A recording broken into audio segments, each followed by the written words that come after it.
place your bets on FanDuel.com, the official sports book of the Maryland State House Press Club. Exactly. You go right now. I'll just grab on. I lost that. Yeah, take me down with you. You know? We do it every Going time. out, so I'm Right. Okay. I lost it. Oh, wow. It sounds like we're already. What's he like? Well, yeah, that was bad for the over. You know, well, now I had to reset it. All right. Over there? Yeah, but not, you don't have to do it now. I'll be having fun. This is a Or blast. just go outside. I'll go over here. You might want to check and make sure the bathroom's still open before you start worrying about the first question. Security. That's fine. Who got the mic stand?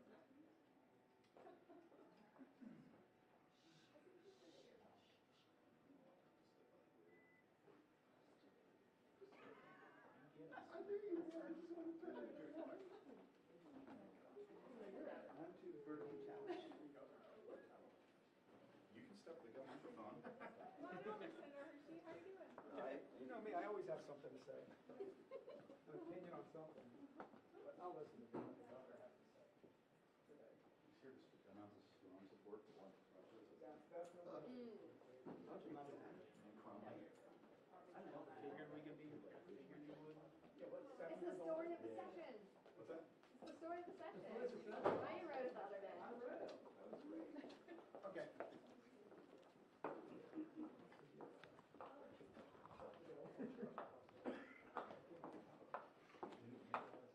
Cross everything out.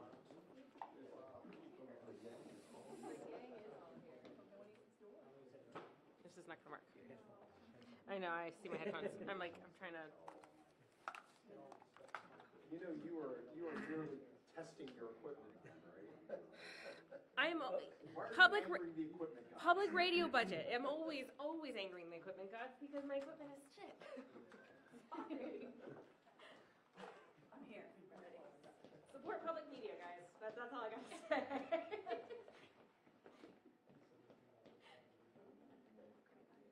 What you need is for one of us to get like a picture or video of your equipment exploding on you and be like, This is why you support public radio. send your donation now. Yeah. Just a few days too late for our pledge drive, but you know.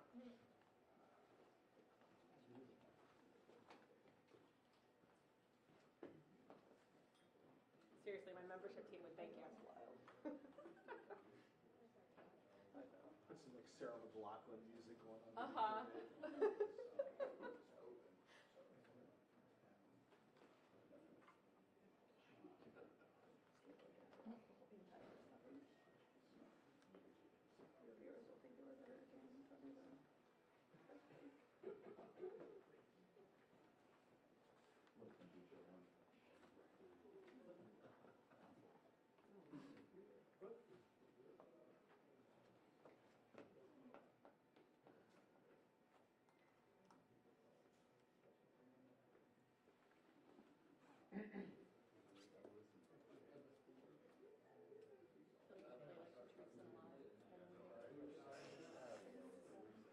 Left in the under.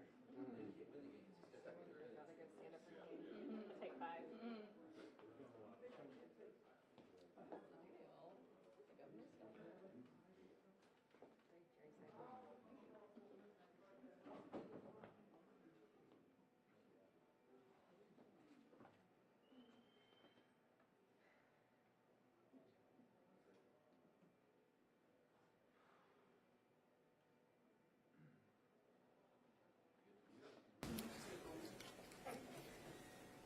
How we doing, Bart?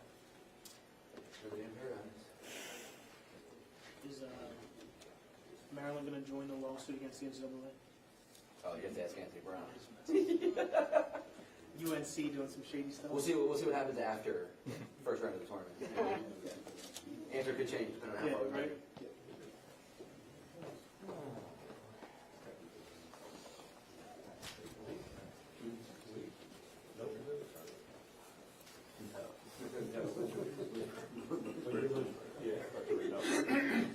There's several divisions behind that.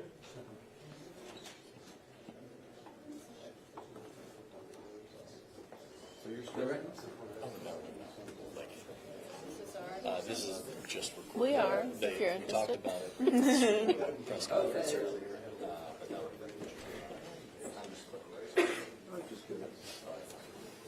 We tried once upon a time right in front of the steps last year, and it was just like about equal to the moon landing screen. And you could see the image, but about everything else was questionable. This is an ideal place to do this. Yeah, Especially with large numbers. I'm frankly pretty shocked that the bottom of a 400-year-old state house isn't the best place to get an internet signal. It's the only reason why I don't actually do any work at Sprout over there. Terrible. Oh, most definitely. I'm not a fan person. And it's actually, what was that? Radio works. The over.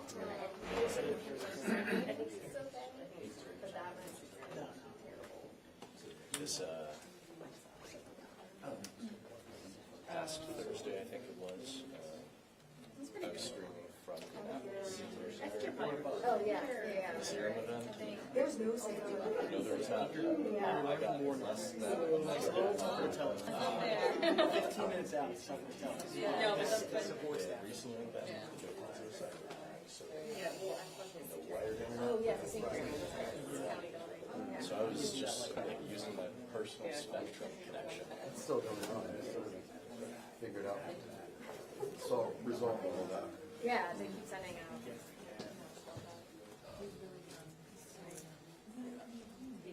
It was recently put up the higher quality version that I record on here later in the day. Although if 80% of your frames get out in My understanding is it's just not going to be that long. no, I believe it's only good for 10 minutes. I'm surprised it's that long. You're not allowed to ask questions.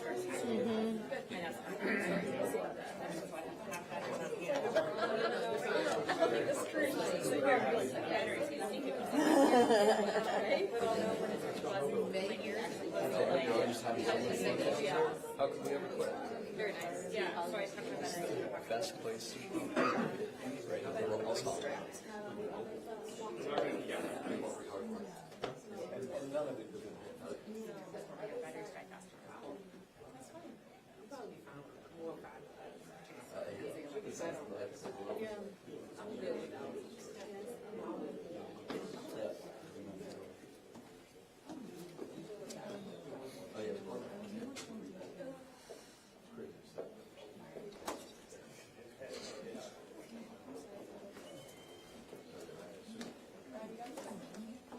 As much as I got anything.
Prometheus work for this time.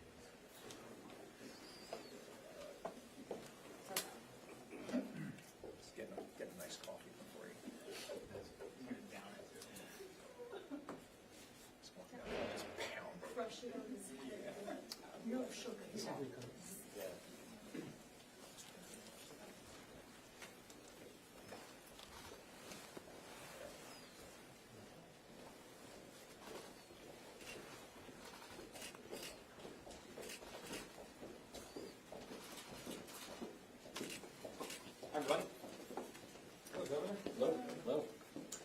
I just wanted to spend some time just to give an update on the budget negotiations and where we are. But before I do, I want to also give an update on the fact that we just recently received our most recent job numbers.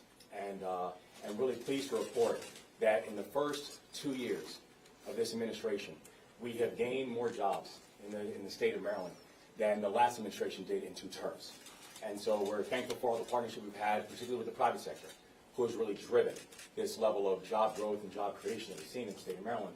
And also considering the fact that that's helped us to lead to Maryland now having one of the lowest unemployment rates in the country for a long period of time. But we also see that there's another dynamic that we have to take seriously and we know is in place right now, and that is the new impact of the Trump administration, where in just the 8 weeks that the Trump administration has been on board, we have seen the disastrous impacts that we have seen on Maryland's economy, and that includes now having thousands of workers now, federal workers now unemployed inside the state of Maryland, that we have seen this on-again, off-again trade war that is taking place, that is having horrific results on the Port of Baltimore, on the fact that the Port of Baltimore is one of the largest roll-on, roll-off ports inside the entire country, and are now watching significant amounts of uncertainty. And we're seeing it also when it comes to our farmers, people on the Eastern Shore, our chicken farmers, who because of these tariffs and because of these trade wars that are now being ensued with our neighbors and with some of Maryland's largest partners, are having a significant amount of uncertainty and putting in a significant amount of uncertainty inside the economy. And we're also seeing it when it comes to the basic things like housing and the cost of supplies. And so the impacts of this Trump administration have been real, and we have now seen it in just 8 weeks. How this has been not just not glancing blows, but direct attacks on the state of Maryland, direct attacks on our economy. And the thing that we know is in this moment is that we are going to, we're not just going to sit down and be attacked. We are going to make sure that we are going to fight back as a state.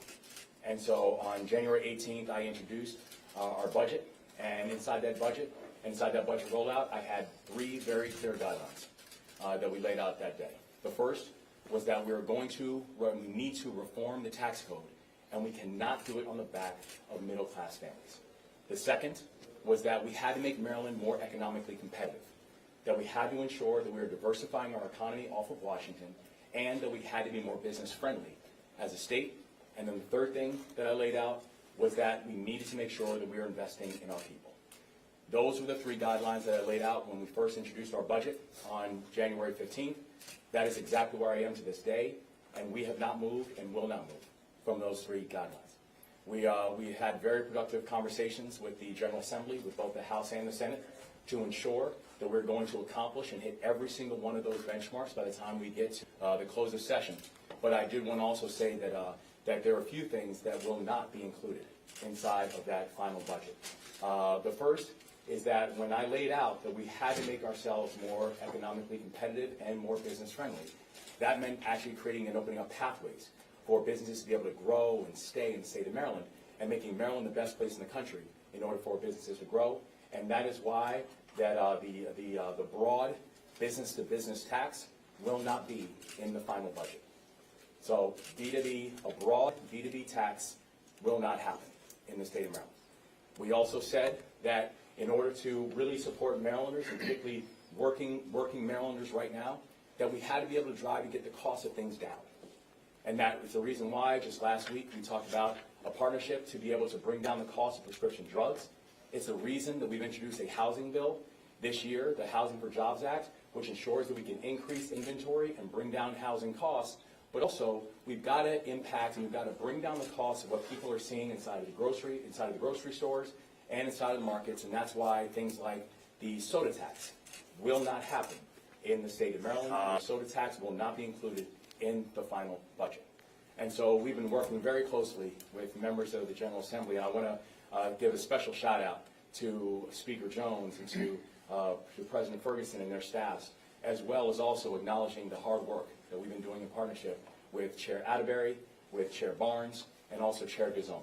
That we're grateful for the chance to be able to make sure that every single benchmark that I laid out is going to be hit by the time we get to close conclusion. And I also want to be clear with every member of the General Assembly, and that includes both our Republican and our Democratic colleagues inside this work, that the guidelines that I laid out for how we're thinking about the budget whether it is making sure that we are reforming the tax code and making it easier for middle-class families in the state of Maryland and not putting the burden on middle-class families, whether it is talking about how we are going to make Maryland more economically competitive and business-friendly, or whether it's making sure we're going to invest in our people. Those are also the three guidelines that I will look at any bill that makes it to my desk. And in order for any bill that makes it to my desk to get a signature, it has to hit those criteria, period and full stop. And so we'll have more details later on, but I just want to say that I'm looking forward to these next weeks. But to also be very clear that this would be a hard session in normal times. And these are not normal times. The assault that we are seeing right now, the direct assault that we are seeing from the federal government is unprecedented. But I want the people of our state to know that even in this moment of crisis, that this administration, we're going to meet that moment of crisis